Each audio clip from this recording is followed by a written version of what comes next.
آج کے درس میں ہم ان 4 چیزوں کو دیکھیں گے اور ان کے مطلب سمجھیں گے اور 2 چیزوں کے اوپر ذرا زیادہ بات کریں گے۔ ایک پیشاب ہے، ایک ہوتی ہے ودی، ایک ہوتی ہے مزی اور ایک ہوتی ہے منی۔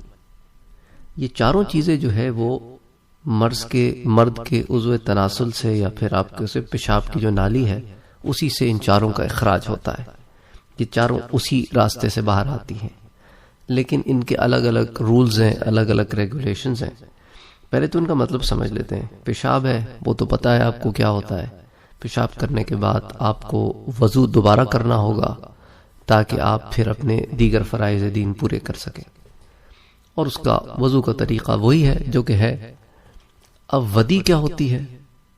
یہ ایک آپ سمجھ لیں تھوڑا سا تھک سا وائٹ کلر کا مادہ ہوتا ہے، سفید کلر کا مادہ ہوتا ہے، اور ہوتا کیا ہے کہ پیشاب کرنے کے بعد چند قطرے جو ہیں یہ اس کے باہر آتے ہیں۔ کبھی اگر آپ اچھی طریقے سے استنجا کریں، صحیح معنوں میں پیشاب کی نالی کو پیشاب کرنے کے بعد اچھی طریقے سے اگر آپ صاف کریں تو اس کے بعد اس کے آنا ذرا کم ہو جاتا ہے۔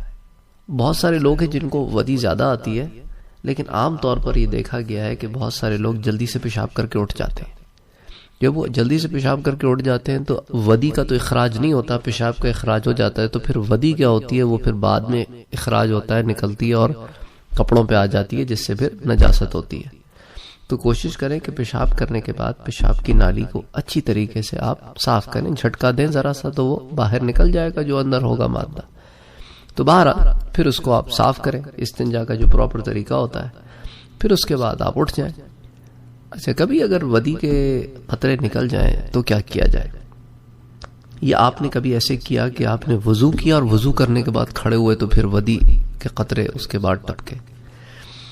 اس کا ایک تو یہ ہے کہ ودی کے بعد جو ہے وہ عضو تناسل جو ہے، جہاں جو نالی ہے جہاں سے ودی کا اخراج ہوتا ہے، اس کو آپ نے دھونا ہے، اور اس کپڑے کو بھی دھونا ہے جس میں ودی لگ گئی ہے۔ اگر آپ کے پاس ایک سے زائد کپڑے ہیں تو پھر کپڑے بدل لیں۔ کچھ لوگ کیا کرتے ہیں کہ انڈر ویئر ایک سے زیادہ رکھ لیتے ہیں تو وہ انڈر ویئر بدل لیتے ہیں۔ کچھ لوگ کیا کرتے ہیں کہ جن کو پتہ ہے کہ ان کے ساتھ یہ مسئلہ ہے تو وہ انڈر ویئر اور اس کے درمیان کوئی کپڑا موٹا کر کے رکھ لیتے ہیں، تو پھر اگر ودی اس میں نکل جائے تو اس کے بعد وہ کپڑا جو ہے اس کو دھو لیتے ہیں، پھر انڈر ویئر نہ بدلنی پڑے، پھر اسی جگہ دوسرا کپڑا رکھ لیتے ہیں۔ لیکن وضو لوٹانا ہوگا۔ اگر آپ وضو کر چکے ہیں تو ودی نکلنے کی صورت میں آپ کو وضو لوٹانا ہوگا، تو عضو تناسل بھی دھونا ہوگا اور وضو بھی لوٹانا ہوگا، اور اگر کپڑے پہ یا تو بدل لیں اور یا پھر کپڑا دھو لیں۔ جہاں تک مزی کا تعلق ہے، مزی کیا ہوتی ہے کہ انسان کو جوش آیا، جس کو کہتے ہیں نا کہ شہوت آئی۔ شہوت میں ایک ہوتا ہے نا کہ بالکل شہوت نکل گئی، وہ تو پھر منی کی صورت میں نکلتی ہے، جس کے بعد بدن میں ڈھیلا پن محسوس ہوتا ہے۔ ایک ہوتی ہے مزی۔ مزی کیا ہوتی ہے کہ شہوت تو ہوتی ہے آپ کو لیکن منی تک نہیں پہنچتی۔ تو ہوتا کیا ہے کہ شہوت ہوئی، اس کے بعد آپ کا جو مرد کا عضو تناسل ہے وہ اس کے بعد بیٹھ گیا۔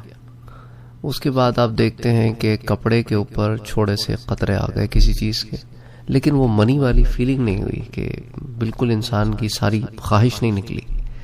تو وہ جو قطرے ہوتے ہیں نا وہ مزی کہلاتے ہیں، اور شریعت میں مزی کے لیے مختلف احکامات ہیں کہ مزی جو ہے اس کے قطرات جو ہیں وہ کس صورت میں باہر آئے ہیں۔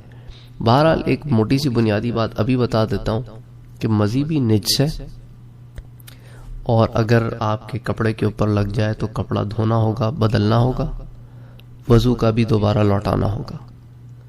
تو ودی اور مزی کے سلسلے میں غسل جو ہے وہ واجب نہیں ہوگا، اور آپ کو عضو تناسل دھونا ہوگا، کپڑا بھی دھونا یا بدلنا ہوگا، اور اس کے بعد وضو تو لوٹانا ہوگا۔ دونوں شرطوں میں وضو ختم ہو جاتا ہے۔ اور فقہ السنہ میں جیسا کہ آتا ہے، احادیث میں بھی آتا ہے، بی بی عائشہ رضی اللہ تعالی عنہ بھی فرماتی ہیں کہ ودی جو ہے وہ پیشاب کے بعد آتی ہے، اور اس صورت میں آدمی کو اپنے پرائیویٹ پارٹس دھونے چاہیے اور وضو لوٹانا چاہیے۔ اگر وضو کر چکا اس کے بعد آئے، نہیں تو وضو تو کرنا ہوگا۔ غسل واجب نہیں ہوگا. اسی طرح ابن منذر نے بھی اس کو روایت کیا ہے، اور پھر اور دیگر جیسے امام بہقی بھی اس کو لے کر آئے ہیں کہ مدی اور وضی کے سلسلے میں وہ کہتے ہیں کہ عضو تناسل دھوئیں اور وضو لوٹائیں، اسی طرح وضو کریں جیسے نماز سے قبل کرتے ہیں. تو بہرحال مختصراً جو ہے اس کا یہ مسئلہ ہے. منی کے مسائل تو وہی ہیں کہ اس کے بعد جو ہے آپ کو اپنا عضو تناسل بھی دھونا ہوگا اور غسل بھی کرنا ہوگا، اور غسل بھی ایسے طریقے سے کرنا ہوگا کہ جسم کا یہاں تک کہ بالوں کی پور تک پانی پہنچانا ہوگا سر میں اچھی طریقے سے.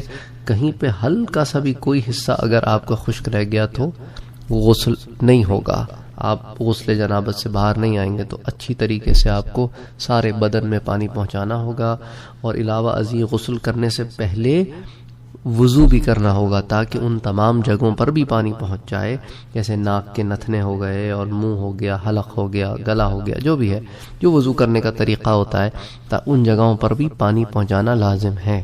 تو اس صورت میں جو ہے پھر آپ کا غسل جنابت جو ہے وہ پورا ہو جائے گا. تو غسل جنابت میں بہت احتیاط کرنی چاہیے، دین پڑھنا چاہیے، سمجھنا چاہیے، کیونکہ دیکھیں نا کہ اگر ہمارا غسل جنابت بھی ٹھیک نہ ہو تو پھر ہماری نمازیں بھی صحیح نہیں ہوں گی، اور وہ تو پھر جب نماز ٹھیک نہیں ہوگی اور باقی احکامات پھر بندہ وہ جنابت کی حالت میں نماز پڑھ رہا ہے، اس کو پتہ ہی نہیں جنابت کی حالت میں قرآن پڑھا ہے، اس کو پتہ ہی نہیں، یہ تو الٹا گناہ کمانے والی بات ہے. اس لیے کوشش کرنا چاہیے کہ دین سمجھیں، دین پڑھیں اور اس کے اوپر عمل کریں. تو بہرحال یہ 4 ڈیفرنٹ لیکوڈز ہیں جو ایک ہی جگہ سے انسان کے بدن سے باہر آتے ہیں، اور یہ ان کے مسائل تھے. ودی پیشاب کے بعد آتی ہے، مزی جب آپ کو شہوت ہوتی ہے لیکن منی خارج نہیں ہوتی بلکہ عضو تناسل اس کے بعد بیٹھ جاتا ہے، اور پھر چند قطرے آپ دیکھتے ہیں ذرا گاڑے سے ہوتے ہیں، لیکن یہ پیشاب کے بعد نہیں بلکہ شہوت کے بعد آتے ہیں. ساتھ ہی ساتھ یہ بھی بتاتا چلوں کہ کچھ لوگوں کو بیماری ہوتی ہے، سلسلہ البول کی بیماری ہوتی ہے کہ پیشاب کے قطرے مسلسل آتے رہتے ہیں.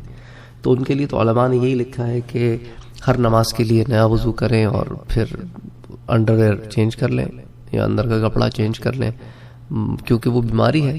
جس طرح عورتوں کو نفاس کا خون آتا رہتا ہے، حیض کا خون آتا رہتا ہے دنوں کے بعد بھی، تو بیماری ہے. اس کے اندر جو حکم ہوگا کہ بھئی ہر نماز کے لیے پھر تازہ وضو کریں اور پھر نماز پڑھیں. وما علینا الا البلاغ.